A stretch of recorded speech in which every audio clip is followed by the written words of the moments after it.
Ата дом затат пьеса. Жарайды ғой қазір. Қазір атың домбыра тартқанша балапаным біз сенімен мынандай әдемі алқа жасаймыз, иә? Оған керек заттар мецеп, және де осындай қоймаша, мынандай кішкентай ғана бөлшектер бар, соларды пайдаланатын боламыз, иә? Балапаным, сен үстіне не киіп алғансың? Оюлы жилетка. Ол жилеткада қандай ою белгіленген? Қошқар мүйіз белгіленген, иә?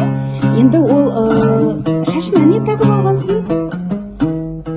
Не тағып алғансың? Үкі тағып алғансың, иә? Ол үкіні не үшін тағады? Қорғау үшін, иә, көзден, бәле жаладан қорғау үшін жарайсың, балам. Енді біз мына алқаны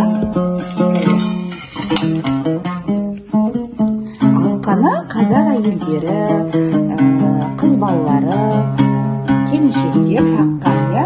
Ол алқа алдымен қазақтар домалақ дөңгелек түрінде жасаған болса, кейіннен жаңағыдай салпыршақтармен, осындай үшбұрыш ретінде жасаған асыл тастармен безендірген, иә.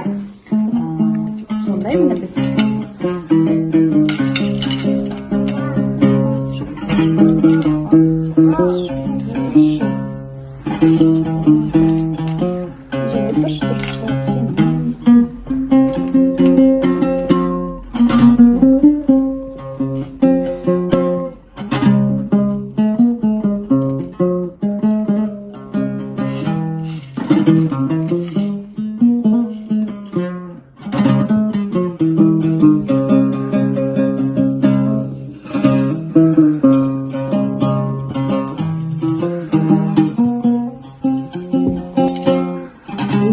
алқамыз дайын.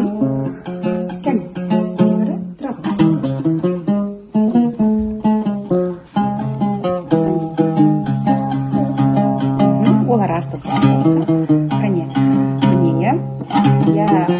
Тәрбие тал бесіктен. Атаның қанымен, ананың сүтімен берілетін тәрбиеге баламыздың, ұрпағымыздың бойына сіңіру, салт санамызды, салт дәстүрімізді, әдет ғұрпымызды сіңіріп өсіру біздің ұлттық міндетіміз деп білеміз.